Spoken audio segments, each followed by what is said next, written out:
Ahoj, zdravím vás.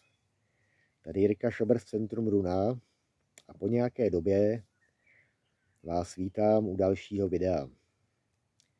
V tomto videu si povíme něco o ochraně. A vlastně tím můžeme trošičku navázat i na to minulé video, kde jsme se věnovali očistě. Protože hned z kraje můžeme říct, že určitá míra naší vnitřní čistoty je také do určité míry naší ochranou. Takže ochrana. Proč vlastně používat nějakou ochranu? Proč se chránit? Třeba tady v ezoscéně jsem se setkal se spoustou názorů, že vlastně, když si dělám ochranu, tak tím dávám najevo, že se bojím, nebo že prostě něco strážím, takže na sebe upozorňuji a tím pádem už vlastně je to z podstaty špatně.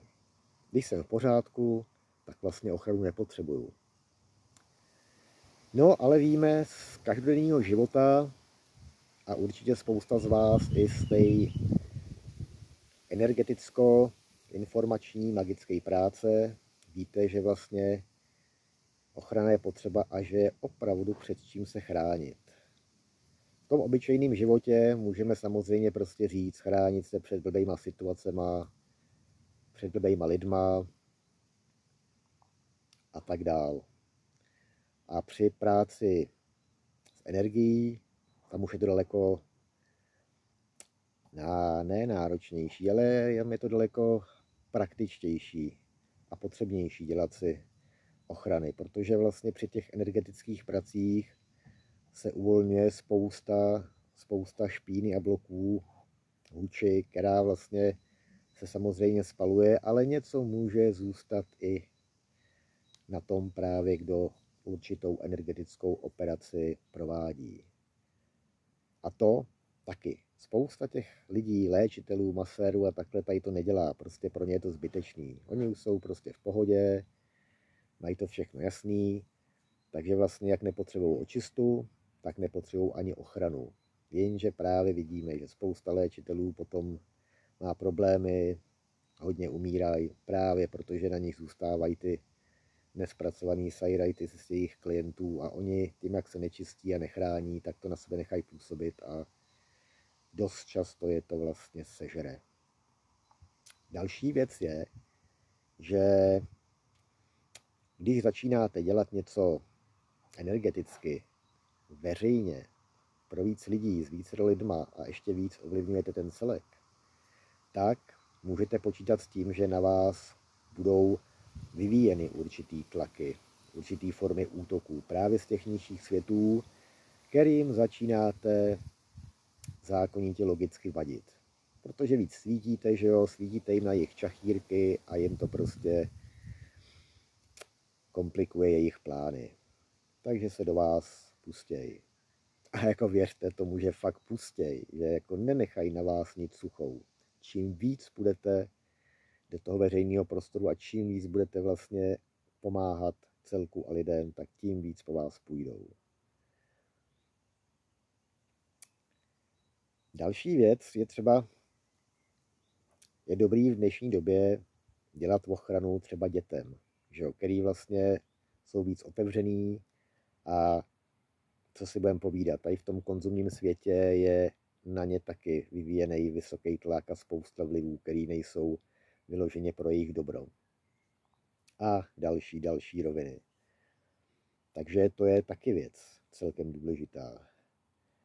No a taky můžeme dělat samozřejmě ochranu jak sobě blízkým, tak vlastně i majetku. Můžete udělat ochranu domu, bytu, auta a podobně. Nebo nějakému, jak to říct, nějaké události.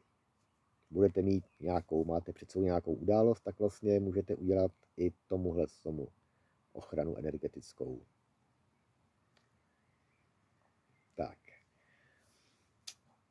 Kdybychom si teda řekli, proč se chránit, protože říkám, spousta lidí to vlastně jakoby odmítá a vysmívá se tomu. Pak je tady další řada lidí, kteří praktikují a dělají si ty ochrany různý od různých autorů s větší, menší mírou úspěšnosti. A zase z té naší praxe dlouholetý můžeme říct, že některý ty typy ochran jsou vyloženě prostě takový neníjaký a některý jsou vyloženě ne jakoby škodlivý, ale prostě není to ono a může to přinášet i ty problémy. A pak jsou samozřejmě jakoby i může být ochrana dělená přes určitý vrstvy, kde je to fakt vyloženě nebezpečný. Hlavně pro toho, kdo tu ochranu dělá. Jo, to je vlastně takový ten případ, že my když vlastně děláme tu ochranu, k čemu se teda za chvíli dostanu k té praxi, tak ji děláme nejvíce těma vrchníma centrama. Hrudí, temenem, brzlíkem třeba a takhle. Protože tyhle ty centra vyšší vlastně vnímáme jakoby takovou pojistku vesmíru. Jsou silný samozřejmě a my, když s nima tu ochranu provedeme, tak ta ochrana funguje. Ale funguje jaksi v řádu s vesmírem, v řádu s karmou. Takže vezmeme si třeba případ, že vlastně chceme udělat ochranu někomu, protože má problémy, bla, bla, bla, něco se mu nedaří a my se prostě rozhodneme mu tu ochranu udělat. Což jako můžeme, že jo, proč ne? Když my tu ochranu uděláme právě tou hrudí, tím temenem a ochrana se prostě povede, je to dobrý a funguje. Jestliže ale ten člověk prostě v nějakém tom karmickém zapletení nebo v nějaké té své vývojové fázi prostě tu ochranu nemá mít, že vlastně by to ještě víc uškodilo tomu celku, třeba když bychom chtěli dělat ochranu nějakému diktátorovi, že jo, tak prostě ta ochrana se rozpadne a nebude funkční, protože vesmír si to nepřeje. Takže nic se nestane, prostě my uděláme ochranu, ochrana nebude fungovat, rozpadne se, ale protože my to děláme skrze tu hruď a temeno, ty vyšší centra, vlastně jakoby tou ne mojí vůlí, ale vůlí boží a není to podporováno, takže to nefunguje, ale nám se nic nestane. Je to pořád vlastně řízený tou láskou. Ale kdyby my jsme udělali tu ochranu třeba břichem nebo solarem, což jsou silné ochrany, dělalo se to i dřív, tak my ty ochrany opravdu dosáhneme. Jenže potom, zase příklad, uděláme tu ochranu tomu diktátorovi. Diktátor prostě dělá něco, ochranu mít nemá, protože škodí, ale má jí dělanou vlastně vůli naší, která jde proti té boží vůli. To může teda být. Ale vlastně to karmické vybití, který by se vybilo na tom diktátorovi, se potom vybíjí na nás, nebo na tom, kdo dělá tu energetickou ochranu. Až třeba do té míry, že ho to zabije. Prostě protože to není v tom řádu vesmíru. Tak si slízneme následky, že jo. Což taky vlastně jakoby spousta lidí ne úplně rádo slyší, že jo, každej, nebo ne každej. Hodně lidí prostě by si rádo jelo právě tu svoji vůli, že já to tak udělám a tak to bude a takhle to. No, ale právě musíme potom počítat s nějakýma těma následkama. Takže, pomaličku k té praxi. My když teda ty energie, tu ochranu vytváříme energií, tak používáme právě nejvíc energii skrze hruď, skrze temeno, potom do té ochrany zakomponujeme jakoby póly, který připojíme na hlavní zdroj a který budou dotovat vlastně tu ochranu. A potom třeba v těch rozšířeních, které ještě se jakoby můžou veřejnějš publikovat, dáváme to, že přidáváme vrstvu skrze brzlík. A já to teďka trošičku zkonkretizuju a rozpodrobním. Takže chceme si udělat ochranu, začneme jakoby u sebe, jakoby u bytosti, že jo. Takže ideálně příprava, nejdřív rozdecháme pořádně hruď, tím naším dechem 4+1. Představujeme si, že jsme připojeni na absolutní zdroj, případně jsme přímo v tom zdroji. Energii třeba do té hrudi nadechujeme se záměrem ochrany a s vizualizací, že do nás ta energie proudí. Máme tu myšlenku, že tu energii nadechujeme právě pro tu ochranu, nebo vydechujeme. Cítíme tu energii a používáme i vnitřní zvuk, že ta energie zní nebo hřmí nějakým zvukem. První vrstva. Jsme takhle připojení, nalazeni, takže nadechujeme tu energii do hrudi, můžeme jakoby z celého zdroje i skrze temeno a vydechujeme, nadechneme energii do hrudi, zadržíme, na tom zadržení dechu ještě si dáme víc, jakoby ten záměr, že ta energie nás chrání a potom tu energii vydechujeme do celého těla, do všech orgánů, soustav buněk a vlastně i do prostoru kolem nás, do našeho aurického pole. Takový to vajíčko by se dalo říct, jakoby tvarově kolem našeho těla. No a takhle vlastně nadechujeme, zadržujeme dech a vydechujeme několikrát. Několik dechů takhle prostě pořádně nadechneme tu zlatobílou božskou energii do hrudi a vydechneme ji prostě do všech stran z hrudi ven, do těla i kolem těla. První základní ochrana. A říkám vlastně předchází tomu to otevřené srdce. Potom děláme jakoby na zpevnění toho obalu ten dech skrze temeno. Takže opět jsme připojeni, nadechujeme tu energii s těma všema prvkama těch živlových čoček 4+1, jak jsem to zmínil v těch předchozích videích. A my tu energii představíme si jako takovou zářivě bílou. Nadechujeme ji skrze temeno do úst. Jo, proud z toho božského zdroje skrze temeno a do úst, tam se nám to nadechuje, energie se hromadí, zadržíme dech a při výdechu tu energii jakoby vydechneme do obalu té svojí ochrany, nebo ji tam jakoby vyhřmíme s tím celým zvukem. A to je, nám se to jeví ta ochrana, jako by to byla taková diamantová vrstvička, taková úplně extra super tvrdá, která fakt odrazí hodně věcí od té ochrany. A daleko ji fakt zpevní víc. A potom si představíme, že vlastně jakoby nahoře i dole nad hlavou a pod nohama máme jakési póly v té ochraně. Můžou to být něco jakoby obláčky světla, malý slunce nebo krystaly.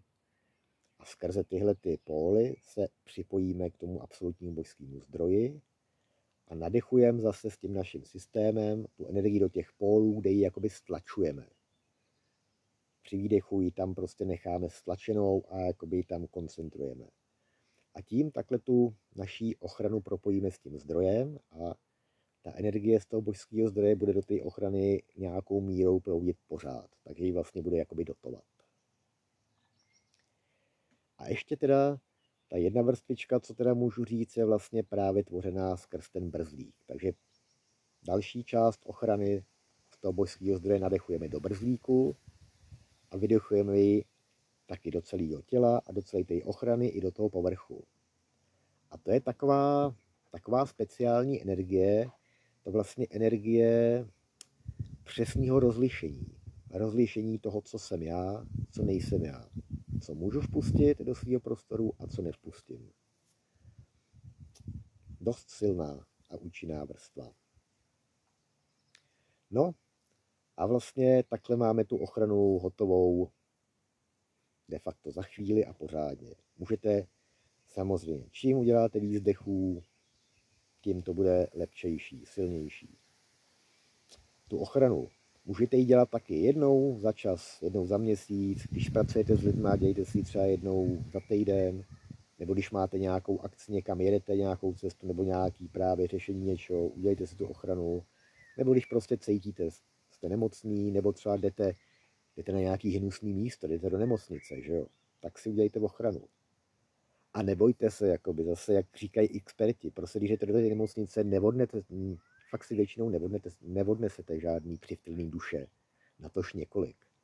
Když budete mít otevřený srdce a ještě tady tu ochranu, tak vlastně vám tam se nic nestane. A ty přivtělený duše, přisedlíci, fakt je to většinově prostě kravina. Maximálně si odnesete prostě nějaký astrální zhluky, nějaký negativních energií a tohle z toho. A to zase pár dechů té hrudi a všechno to spálíte a sfouknete. Tak. A tuhletu ochranu vlastně podobným způsobem právě můžete dělat těm blízkým. Dětem, nebo tomu autu, bytu, domu.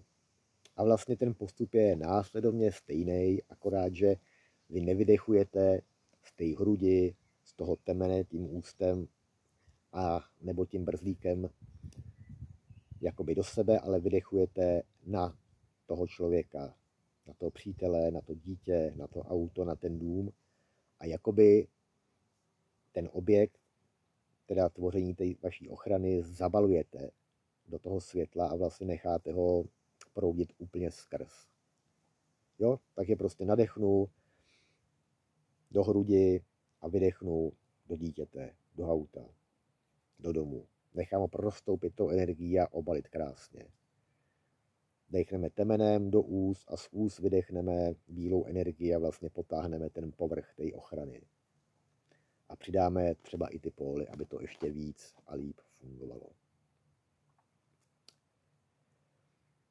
No a to vlastně je de facto k té ochraně asi tak nějak všechno, by se dalo říct. Těm technickým věcem je takhle. Můžeme teda ještě jen tak na doplnění pár informací. Když vlastně meditujete tím systémem, jak to děláme my, ten vycházíme z toho Moso Karpai, ale jak říkám, 4+1 tvůrčí dech, živlovej, tohle z toho.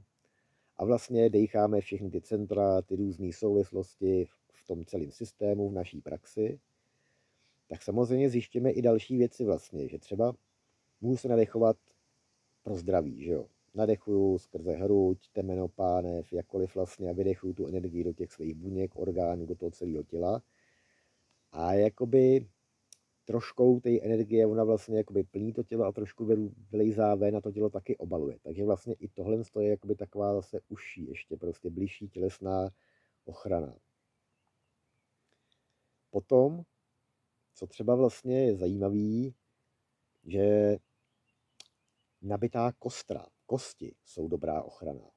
To je taky jedna z těch technik vlastně na převážně podporu zdraví je dýchání toho světla skrze pánev nebo temeno do všech kostí a kloubů. A právě ta rozářená kostra vlastně je řád, že jo, ten základ tohohle z toho, tak prostě je tak nějak vysledovaný, že i tohohle z toho se ty bubáci prostě bojí.